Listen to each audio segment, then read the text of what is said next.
At what should have been a warm family dinner, I, the one who had paid off the house, the car, and everything in this life, was cast out from the table by my own son and his wife. Not a word of defence, not a trace of remorse. Only cold silence and a cruel stare. But instead of tears or shouting, I calmly reached for my phone, opened the banking application. And in that moment, the lawful plan of revenge began. That evening, the suburban house stood quietly in a small neighbourhood, with warm light spilling out through the windows like in any typical American family. The long dining table was covered with a white cloth and filled with traditional dishes: golden roasted chicken, mashed potatoes, sweet corn, warm buttered bread, and glasses of red wine shimmering beneath the ceiling lights.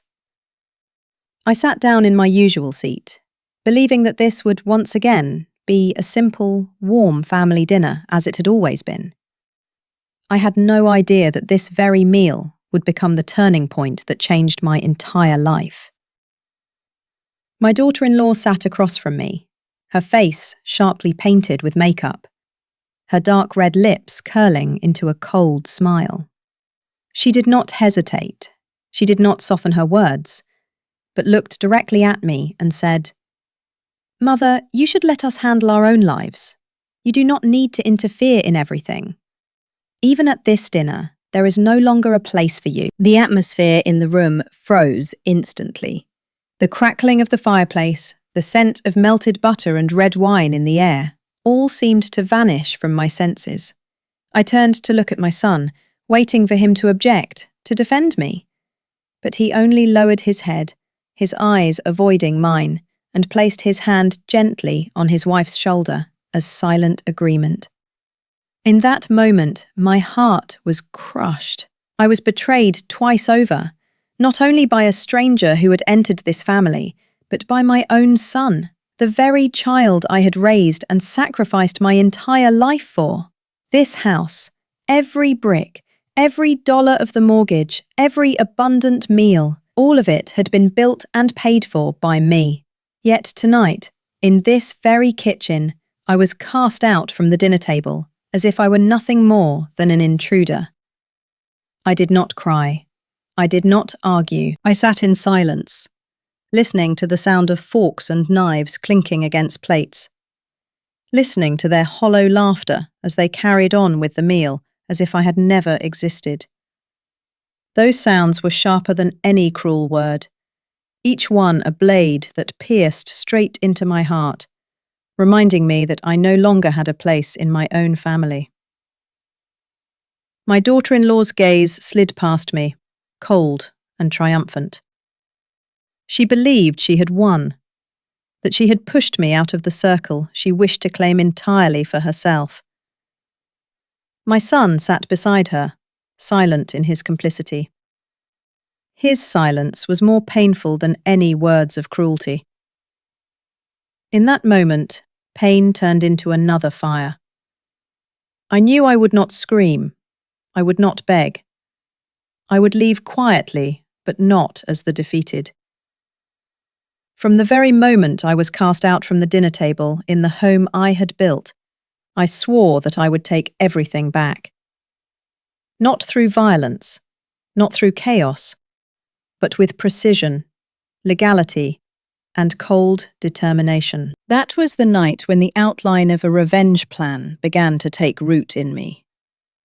A plan born not out of blind anger, but out of calm resolve and the deep wound of betrayal. I would allow them to believe they had succeeded in pushing me aside, only for my own hands, in silence, to pull down the curtain of their lives. The dinner ended, but the wound it left would follow me forever. And from that dinner, my story of lawful revenge began. I walked out of that dining room filled with false warmth, leaving behind the sound of laughter that continued as if I had never existed at the family table. Nobody called me back. Not a single glance of regret, not a single word asking me to stay. My heart felt crushed, but my face remained calm and cold. I knew well that if I shed tears at that moment, They would see it as their victory.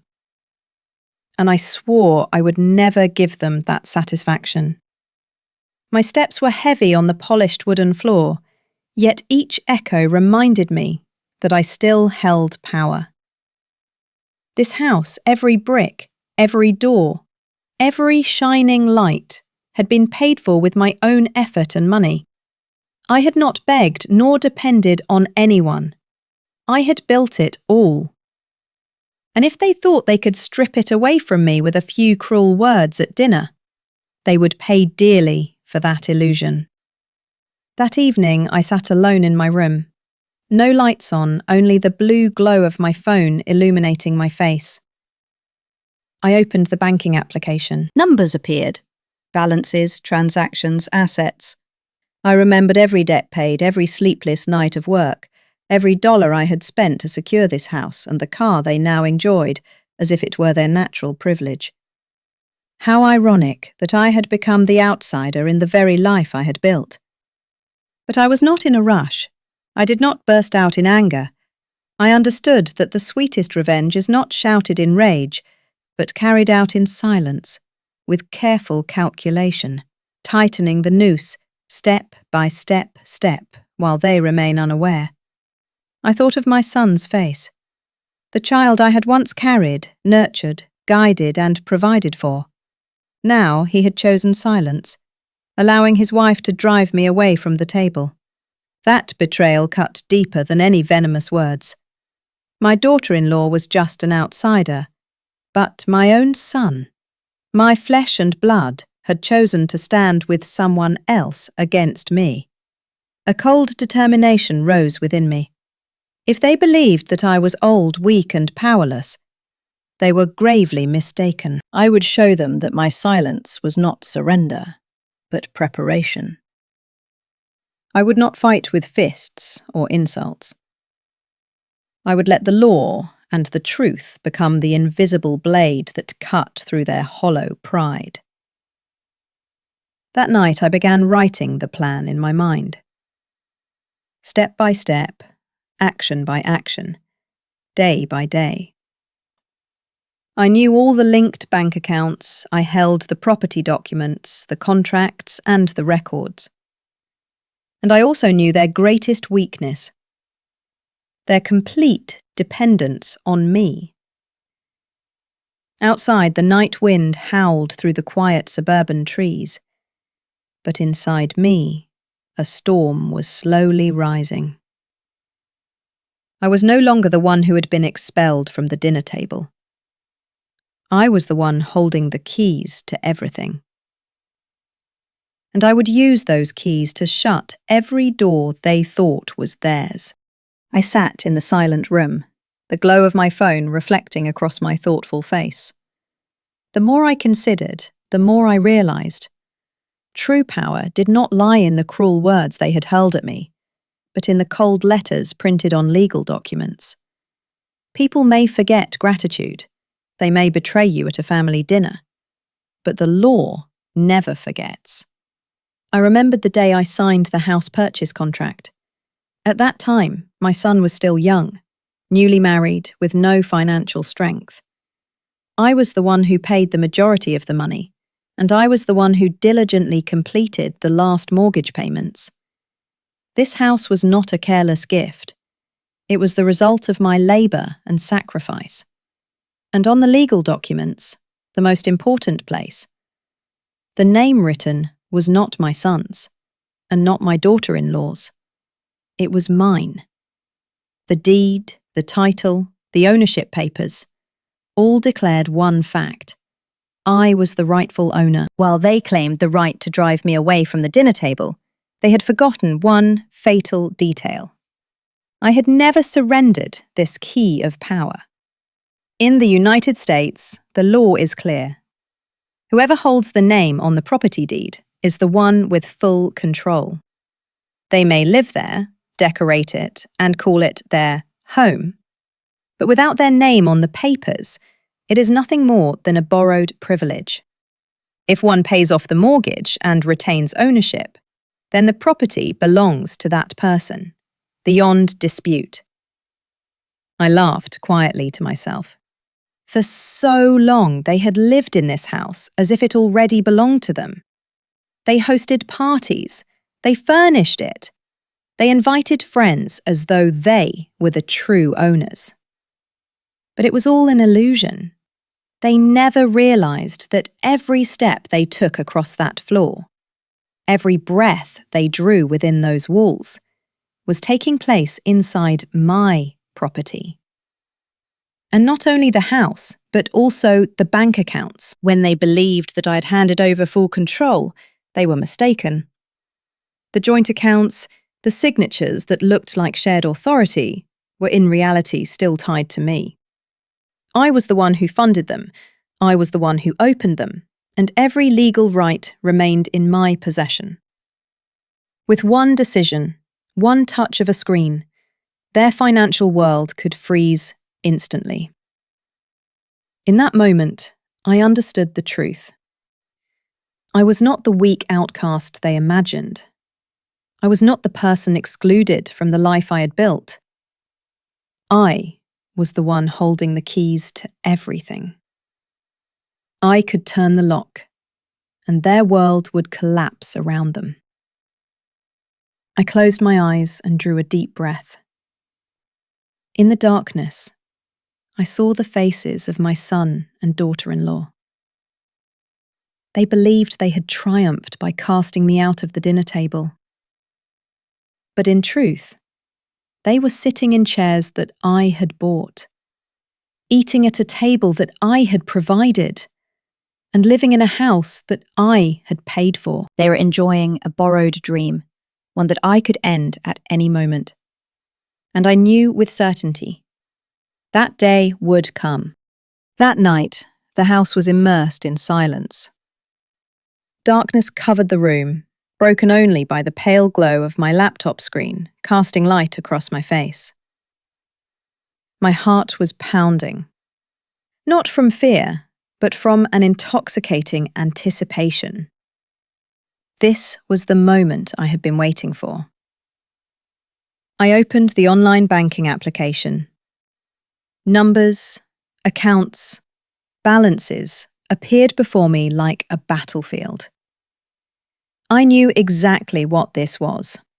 My weapon.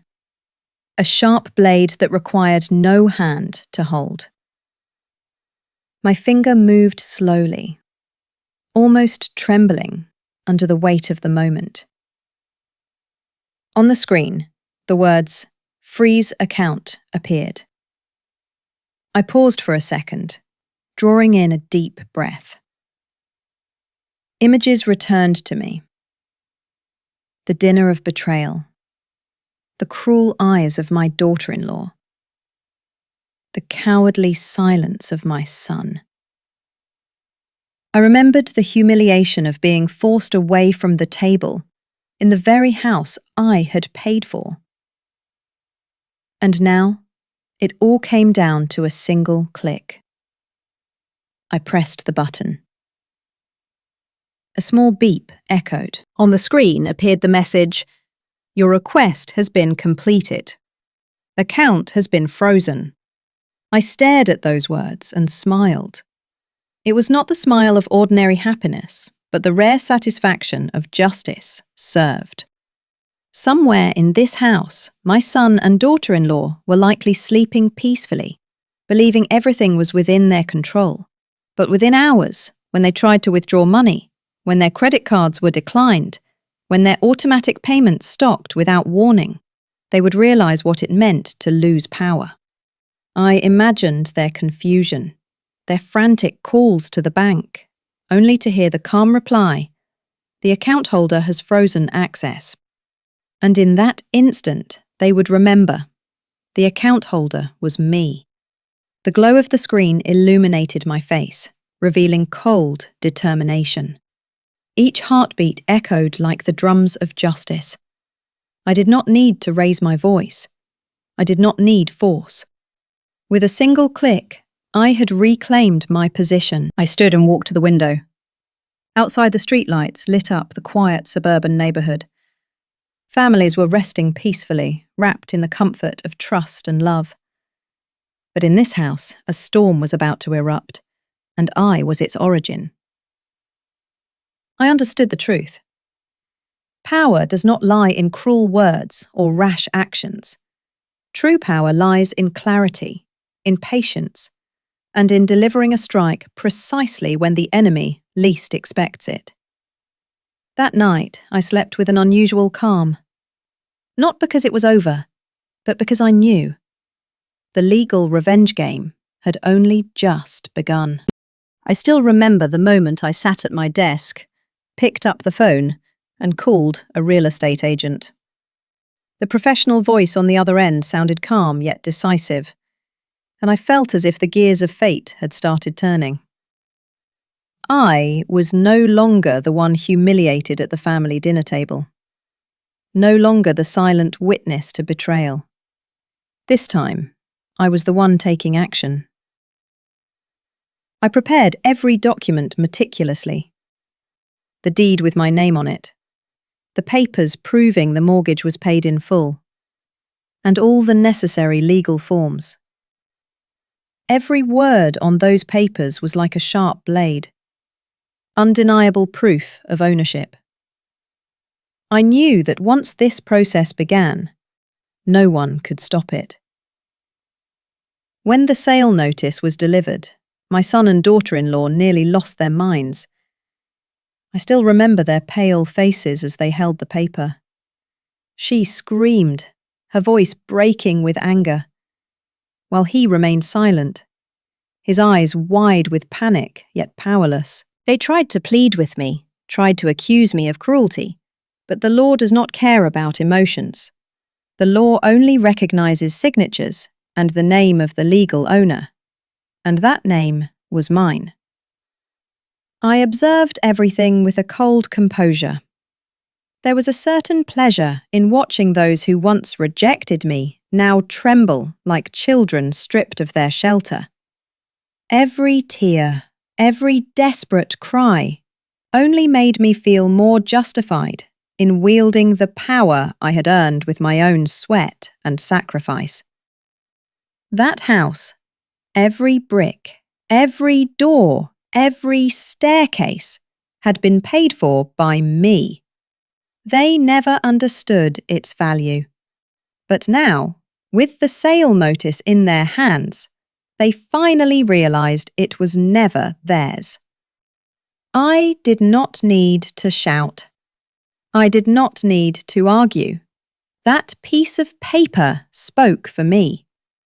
In that moment, I knew my revenge had entered a new stage, a stage where every move was under my control. And this time, I would show no mercy.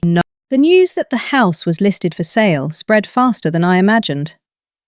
Only a few days after the notice was placed on the front door, whispers in the suburban neighbourhood began to spread like fire through dry grass. Neighbours glanced at the house with curiosity, whispered among themselves, and carried the story down the street. My family, once considered stable and respectable, had now become the evening entertainment for the entire block. My daughter-in-law reacted with the greatest panic. From the moment she received the notice, she lived in a state of constant fear. Each time the doorbell rang, she rushed out, terrified that it was the agent or a potential buyer. She began to lose sleep, dark circles forming under her eyes, her movements restless and uneasy. I saw her pacing in the yard, whispering frantically on the phone to friends, her voice trembling, trying to explain, but receiving nothing more than hollow comfort or awkward silence. She felt the collapse of the fragile pride she had once flaunted to others. My son, on the other hand, exploded in anger, but it was a powerless rage. He slammed the table, shouted, and once even threw a chair across the living room. Yet after each outburst, he sat, motionless, head bowed, fists clenched in futility. Deep inside, he knew that he had no legal ground to alter the outcome.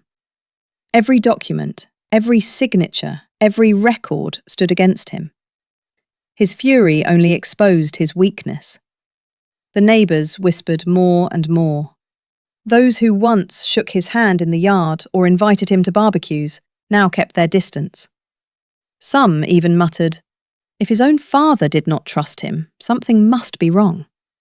The daughter-in-law who once flaunted her extravagant parties and shopping trips no longer received admiring glances. Instead, people viewed her as a dependent, a leech, now unmasked.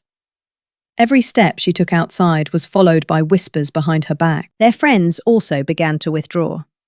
Those who once visited often now claimed to be busy. Calls grew fewer, messages became scarce. Some openly avoided them, unwilling to be entangled in a family scandal that the entire neighbourhood was watching. My daughter-in-law cried and accused me of ruining her reputation. But in truth, it was their arrogance and selfishness that paved the way for this downfall. I merely cast light on the reality they had tried to conceal. And me? I watched it all with a heart that felt both pain and satisfaction. Pain, because I had never imagined that the son I raised and trusted would one day stand against his own father in defense of an outsider. Yet also satisfaction, because I proved a truth they could not deny. No one could use me, betray me, and expect to walk away unscathed. Justice did not have to come from a courtroom. It came from the undeniable power of documents and ownership. I saw them sinking deeper into despair. Family dinners, once loud and lively, had turned heavy and tense. There was no laughter, only accusing looks and long silences. The daughter-in-law no longer smiled with pride. My son no longer held his head high. The house, once their symbol of success, had become an iron cage, slowly closing in, preparing to cast them out of the life they thought they controlled. I knew then that the lesson had been delivered, not through shouting, not through violence, but through the undeniable truth. The one who paid, the one whose name was on the deed, was the one who held power. I had made them taste the trail, exposure, and isolation. And that was the justice I had been waiting for. The morning I left the old house, I woke up very early. The room still carried the damp smell of rainy days, but inside me, there was only emptiness. I walked slowly through each room, as if performing a final ritual of farewell. The kitchen that was once warm now felt cold. The living room that once echoed with laughter was silent. Everything seemed to look at me with unfamiliar eyes. I packed my belongings into a few small boxes.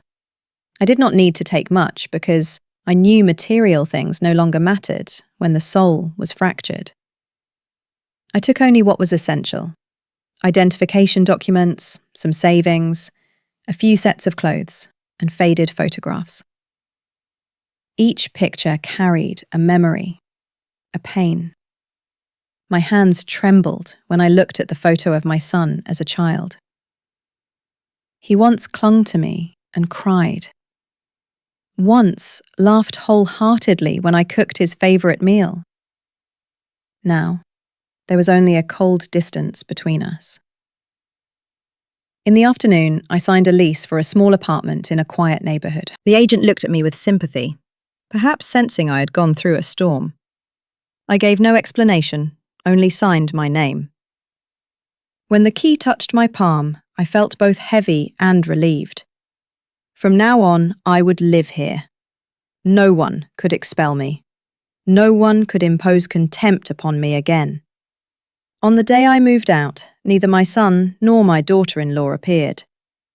I knew they chose silence because there was nothing left to say. I stepped outside the gate and took a deep breath. No one saw me off. Only the dry wind swept past. Yet I realized that this loneliness itself was a reminder that I had broken free from a prison of life. The new apartment was small. A bedroom, a tidy living room, and a narrow balcony. I cleaned every corner, arranged the furniture, then sat down. In the silence, I heard my heartbeat clearer than ever. No arguments, no disdainful stares. I felt peace, though the wounds remained inside. At night, I sat by the window, watching the streetlights glow. I missed my son. I missed the past. But I refused to collapse. I knew I had lost something precious, but I had preserved what was most important: self-respect. A woman may lose many things in life, but if she keeps her dignity, she has not truly been defeated. Day after day, I went to the market alone, cooked for myself, and cared for the small apartment. Neighbours sometimes greeted me. Some looked at me with curiosity, but I only smiled politely. I did not want to explain my past. I wanted them to see an independent woman, calm and steady, even after storms. One morning, I brewed a cup of tea and sat on the balcony watching the sunrise. I suddenly realised I was no longer the timid, enduring woman I once was. I had changed. I had walked away, having lost much, but having found myself. In that moment, I smiled and knew I had truly begun a new life. I did not know what the future would hold. Perhaps I would grow old in quiet solitude. Perhaps my son would never return. But I was certain of one thing: I would never lose myself again. I had learned that sometimes one must accept a clean break to find peace. And sometimes, farewell is not an ending, but the beginning of another journey. After I left, the news about the sale of the house and the frozen bank accounts spread through the neighbourhood like wildfire. Wishes began at the gate, in the supermarket, at the corner cafe. Neighbours who once smiled warmly now only nodded coldly when they saw my son and his wife. No one wanted to be associated with a family known for greed and ungratefulness. I heard that my daughter-in-law cried, begging for sympathy, claiming it was all a misunderstanding, but tears could not erase the truth. She had expelled me from the dinner table, in the very house I had paid for. As for my son, once my pride, he now walked under the scornful stares of the community. Friends avoided him. Colleagues whispered behind his back. They all understood that no one could hide from the truth once justice had spoken. As for me, I did not resort to violence. I did not choose cold-blooded revenge. I chose the lawful path. I used the very law of this country to reclaim what was mine. One signature, one ruling, one button press. That was all it took to turn the tables. And that made the revenge sweeter than any punch could ever be. The day I drove my new SUV out of the dealership, my heart raced as if tasting freedom for the first time. The chill of the air conditioner, the smell of new leather, and my child sitting beside me, it all felt like the beginning of a new life. I did not need a mansion. I did not need lavish dinners. All I needed was the open road ahead and my steady hands on the steering wheel. Some may ask, did I feel regret that my son and daughter-in-law were left humiliated and abandoned by their friends? The answer is no. Because sometimes, the harshest lessons are the only ones that can awaken a person. I did not wish for them to suffer forever, but I wanted them to understand that greed and betrayal always come at a price. Every morning, as I started the SUV and drove down quiet streets, I reminded myself. I had won. Not with fists, but with mind and law. It was a victory no one could deny. No one could take away. And then, one evening, as the sky burned red with sunset, I stood by the apartment window, watching the last light spread across the horizon. A single truth echoed inside me. Revenge does not need violence. Sometimes the sweetest revenge is in the courtroom.